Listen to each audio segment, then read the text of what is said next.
கிறிஸ்து இயேசுக்குள் வாழ அழைக்கப்பட்ட அனைத்து சகோதர சகோதரிகளுக்கும் தேவனால் கிருபையும் தேவ ஆவியின் ஞானமும் உண்டாவதாக. இன்னைக்கு நம்ம பார்க்க போகிற சத்திய வசனத்தின் சத்தியங்களை எந்த வசனத்தை பற்றி நம்ம பார்க்க போகிறோம்னா, மார்க் எழுதின சுவிசேஷத்தில் 7ஆம் அதிகாரத்தில் 1ஆம் வசனத்திலிருந்து வாசிக்க கேட்போம். எருசலேமிலிருந்து வந்த பரிசேயரும் வேதபாரகரில் சிலரும் அவரிடத்தில் கூடி வந்தார்கள். அப்பொழுது அவருடைய சீஷரில் சிலர் கழுவாத அசுத்த கைகளாலே போஜனம் பண்ணுகிறதை அவர்கள் கண்டு குற்றம் பிடித்தார்கள்.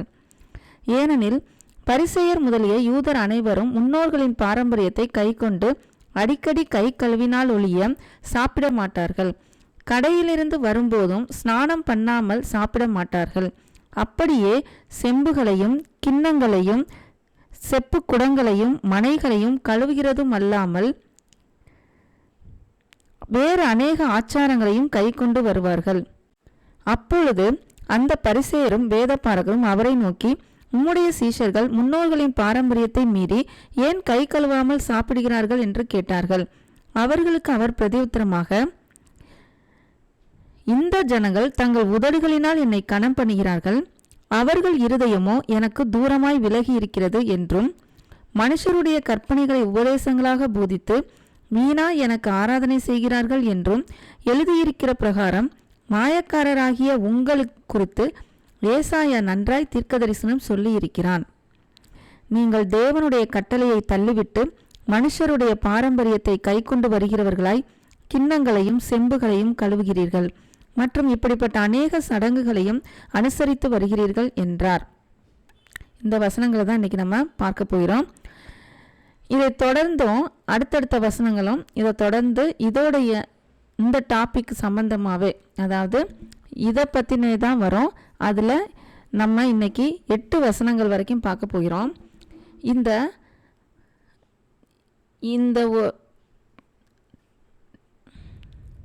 அதாவது தேவனுடைய கற்பனைக்கும் மனுஷர்களுடைய பாரம்பரியத்தை கற்பனையாக போதிக்கிறதுக்கும் நிறைய வித்தியாசம் இருக்குது.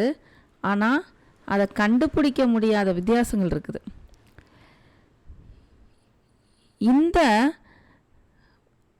இப்போ நம்ம வாசித்த இந்த வசனங்களை, இந்த ஒரு சம்பவம் ரொம்ப ரொம்ப முக்கியமானது. எந்த காலத்துக்கும் ஏற்றதாக இந்த சம்பவம் அமைந்திருக்கிறது. அதனால தான் இது எழுதப்பட்டிருக்குது. எல்லா வசனங்களுமே எல்லா காலத்துக்கும் ஏற்றது தான், இல்லைன்னு இல்லை. அதில் ரொம்ப முக்கியமானது இந்த சம்பவம். ஏன் அப்படின்னு பார்த்தோன்னா, தேவனுடைய கற்பனையை அவருடைய சித்தத்தை அவமாக்கும்படி மனிதர்கள் என்னென்னலாம் பண்ணுறாங்க அப்படிங்கிறது தான் இங்கே பேசப்பட்டிருக்கு. மற்ற விஷயங்கள் கூட, மனிதன் எப்படி ஒவ்வொரு நேரத்திலையும் பரிசுத்தமாக இருக்கிறது, அவன் எப்படி மற்றவர்களை நேசிக்கணும், அன்பாக இருக்கணும், எப்படி மன்னிக்கணும், எப்படி இரக்கமாக இருக்கணும், இப்படிலாம் நம்ம பார்த்தோம். பரலோக ராஜ்யத்துக்குரியவர்களுக்காக எப்படி அவன் தேடணும், கிறிஸ்துவின் சாயலை ஒத்த சாயலாக தரித்து கொள்வது எப்படி அப்படிங்கிறதெல்லாம் நம்ம நிறைய வசனங்களில் வாசிச்சிருப்போம், கேட்டிருப்போம், அதை பற்றி தியானிச்சிருப்போம். அதோடு சேர்த்து ரொம்ப முக்கியமானது இந்த வசனங்கள் இன்னைக்கு வாசித்தது.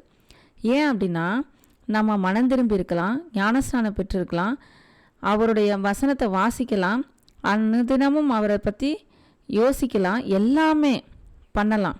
ஆனால் இன்னைக்கு நம்ம வாசித்த வசனங்களில் நம்ம விழுந்துட்டோம், அதாவது இந்த வஞ்சனையில் விழுந்துட்டோம் அப்படின்னா, நம்ம கிறிஸ்துவுக்காக என்னென்ன பண்ணுறோமோ அது எல்லாமே வேஸ்ட் ஆயிரும். அதனால தான் இது ரொம்ப முக்கியமானது. என்ன அப்படி முக்கியமானதுன்னா, இருக்கிறதுலே பெரிய வஞ்சனை. உண்மையாகவே மனம் திரும்பி இருப்போம், ஆனால் தேவனுடைய வார்த்தையை நம்ம உண்மையாக சத்தியத்தின்படி புரிந்து கொள்வதற்கு முடியாமல் பெரிய வஞ்சனை இங்கே தான் இருக்குது. அதனால தான் இது எந்த காலத்திலும் எல்லாருக்கும் இது தேவைப்பட வேண்டிய ஒன்று, முக்கியமான வசனமாக இருக்குது. ஏன் அப்படின்னு பார்த்தோன்னா, நல்லா பார்க்கணும். தேவனுடைய கற்பனை ஒன்று இருக்குது. அது நான் எப்படி உங்கள் மேல் அன்பாக இருக்கிறேனோ அது மாதிரி நீங்களும் ஒருவரில் ஒருவர் அன்பாக இருங்கள் அப்படிங்கிறத அடிப்படையில் ஆரம்பித்து பல விஷயங்கள் நம்ம பைபிளில் வாசிக்கிறோம். ஆனால் அது மட்டும் இல்லாமல் எதெல்லாம் மனிதனுடைய சுயத்துக்கு ஏற்ற மாதிரி இருக்குதோ அதையும் அவருடைய கற்பனையோடு சேர்த்து மக்களை என்ன பண்ணுறாங்க, ஏமாற்றி வருகிறார்கள். இப்போ ஒரு எடுத்துக்காட்டுக்கு, சுத்தமாக இருக்கணும், கை கழுவிட்டு சாப்பிடணும் அப்படிங்கிறது நல்ல விஷயம் தானே, அதில் ஒன்றும் தப்பு இல்லையே அப்படின்னு தோணும். ஆனால் அதுவும் தேவனுடைய கற்பனையை அவமாக்கும் அப்படிங்கிறது தான் இங்கே சொல்ல வர்றாரு. ஏன்னா கை கழுவிட்டு சாப்பிட்றது கூட தேவனுடைய கற்பனை அவமாக்குமா, அது எப்படி அப்படின்னு கேட்கலாம். அப்படி அவமாக்கும்னு நான் சொல்லலை, இங்கே வசனம் போட்டிருக்குது.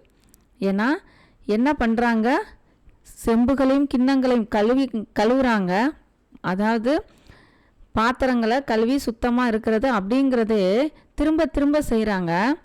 இதில் சுத்தமாக இருக்காங்க, ஆனால் மனசில் இருதயத்தில் சுத்தமாக இல்லை.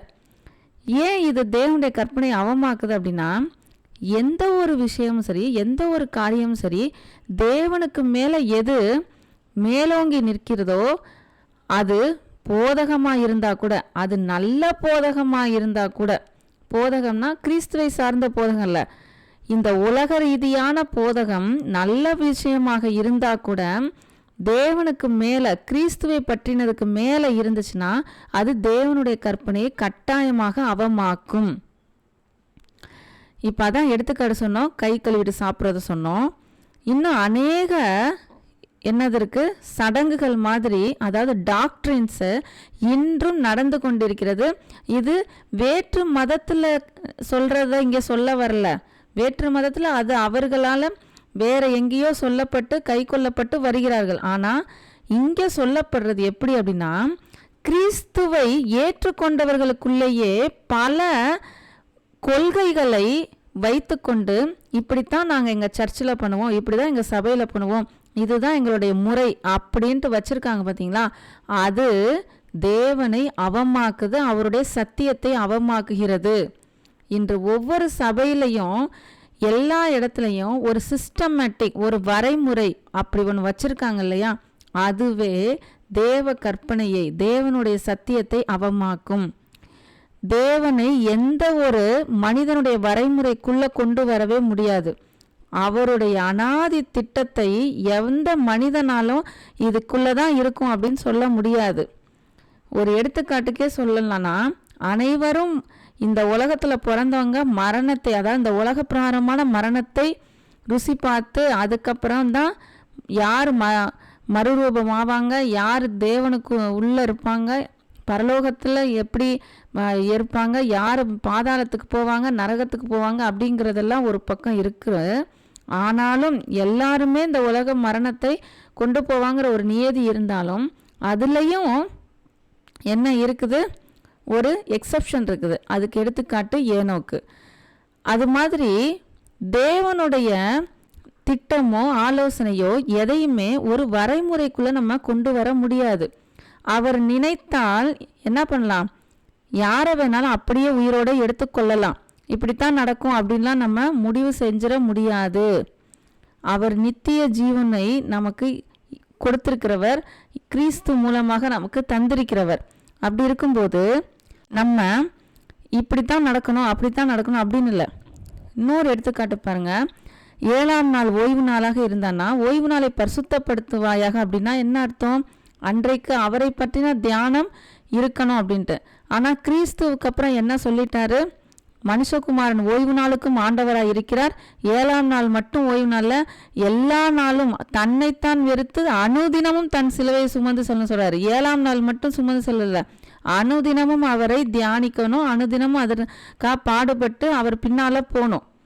அப்போ எல்லாமே அவருடைய சித்தப்படி அவர் எப்படி கொண்டு போகிறாரோ அதன் பின்னால் நம்ம போகணும். அதை விட்டுட்டு ஒவ்வொரு காரியத்திலையும் ஒரு சிஸ்டமேட்டிக்கு, ஒரு அதாவது நான் சொல்கிறது ஆவிக்குரிய காரியங்களை நம்ம சொல்லிகிட்டு இருக்கிறோம். மற்றபடி உலக காரியங்களில் ஒரு சிஸ்டமேட்டிக் வச்சு ஒரு ரூல் வச்சுருந்தாங்கன்னா அதுக்கு நம்ம கவர்மெண்ட் ரூல் வச்சுருந்தாங்கன்னா அதுக்கு ஒபே பண்ணணும். ஆனால் ஆவிக்குரிய காரியங்களில் நம்ம என்ன பண்ணக்கூடாது, இப்படித்தான் அப்படித்தான்ட்டு ஒரு வரைமுறையோ சட்டமோ போட்டு மீண்டும் கிறிஸ்துவை நியாயப்பிரமாணமாக கொண்டு போகவே கூடாது. ஏன்னா அன்னைக்கு அதை தான் பண்ணியிருக்காங்க. பரிசேயர் யூதர்கள் என்ன பண்ணியிருக்காங்க, கை கழுவாம சாப்பிட்றது ஒரு பெரிய குற்றம் மாதிரி சீஷர்களை குற்றம் பிடிக்கிறார்கள். இது அடுத்த பாயிண்ட். இது ஏன் செய்யக்கூடாது அப்படின்னா, மற்றவர்களை குற்றவாளியாக நம்ம நிறுத்துறோம். அதுவே என்னது, பாவம்தான். மன்னிக்கக்கூடிய மனம் என்ன ஆயிருது, இல்லாம போயிருது. தன்னிலே பெரிய உத்திரம் இருக்குது, மற்றவர்கள்ட துரும்பு தான் இருக்குது அப்படிங்கிறது தெரியாம போயிருது. ஏன்னா அவங்க அழுக்கா இருக்காங்க அப்படின்ட்டு தான் எப்படி இருக்கிறோம், சுத்தமா இருக்கும் அப்படின்ட்டு பெருமையான குணத்தை கொடுக்குது, மற்றவர்களை இகழ்வா நினைக்கிறதுக்கு தோணுது. அப்ப அங்கேயே என்ன ஆயிருது, மாறுபாடு வந்துடுது. கிறிஸ்துவோடைய சிந்தை அப்புறம் எப்படி உள்ள வரும், கிறிஸ்துவோடைய சிந்தை எப்படி இருக்குது, பாவிகளை நேசிக்கிறாரு, தொழுநோயாளியை தொட்டு குணமாக்குறாரு, பெரும்பாடுள்ள ஸ்திரீயை தன்னை தொட விடுறாரு, பல பேரை என்ன பண்றாரு, குணமாக்குறாரு. வியாதி உள்ளவர்களை ஒருத்தனை சேத்துல குழப்பி அவன் கண்ணில் தடவை குணமாக்குறாரு. இவ்வளவுலாம் அவர் பார்க்குறாரு, எந்த அருவருப்பும் இல்லாமல் அவர் குணமாக்குறாரு.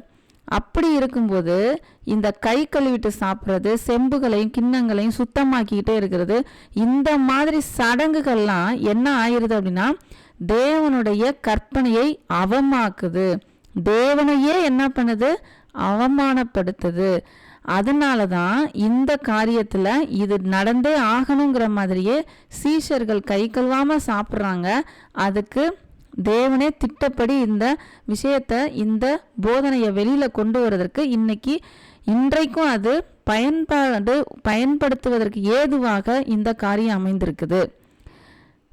ஏன்னா இன்றும் பல பேர் என்ன பண்ணுறாங்கன்னா, சில பேரை ஒடுக்குகிறார்கள். எப்படின்னா, இந்த மாதிரி ஒரு சில காரியங்களை இவங்களாம் செய்ய மாட்டேங்கிறாங்க, அவங்களாம் பண்ண மாட்டேங்கிறாங்க அப்படின்னு சொன்ன உடனே அதை கேட்டு புத்தி இல்லாத மந்த இருதயம் உள்ளவர்கள் எப்படி இருக்காங்கன்னா, அது ஒரு குரூப்பாக சேர்ந்துக்கிட்டு அந்த ஒரு சில பேரை மட்டும் என்ன பண்ணுவாங்க, ஒடுக்கிறது, அவர்களை என்ன பண்ணுவாங்க, மற்றவங்க முன்னாடி ஏளனமாகவும் இகழ்வாகவும் நினைக்கிறது. இதுதான் பெரிய தவறு. ஒரு ஆத்மாவை கஷ்டப்படுத்துறதோ அவர்களை மனவேதனைப்படுத்துறது தான் பெரிய பாவம். இதையெல்லாம் விட்டுட்டு கை கழுவாமல் சாப்பிட்றது பெரிய விஷயம் மாதிரியும், அது கடவுளுக்கு பிடிக்காத மாதிரி இவங்க என்ன பண்ணுறாங்க, ஒரு புதிய போதனையை திணிக்கிறாங்க. இந்த மாதிரி வஞ்சகமான சொற்களுக்கும் போதனைகளுக்கும் நம்ம விழுந்துடக்கூடாது. எல்லாரையுமே நம்ம நேசிக்கணும்.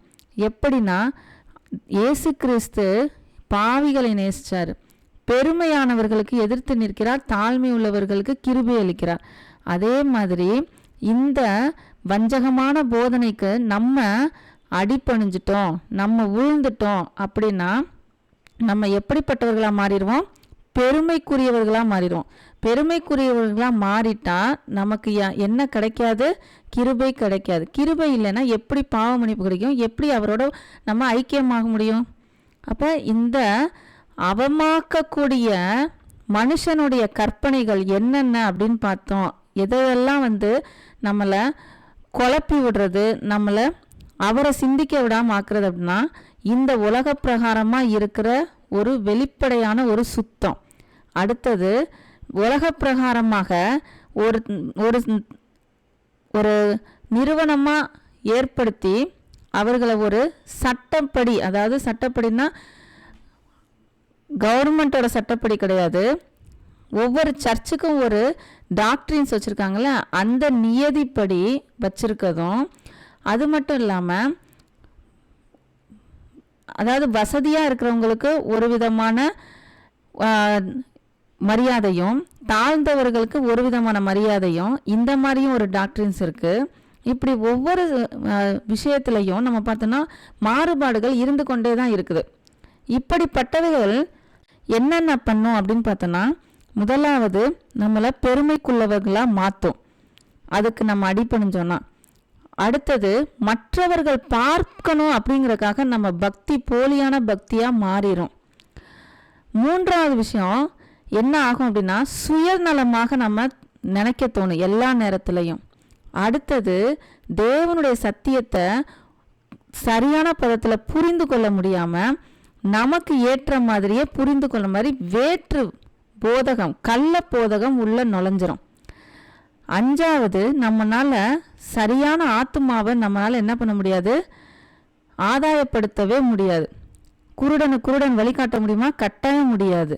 என்றைக்குமே பெருமையில் இருக்கிறவன் எப்படி வழிகாட்ட முடியும்? காட்டவே முடியாது.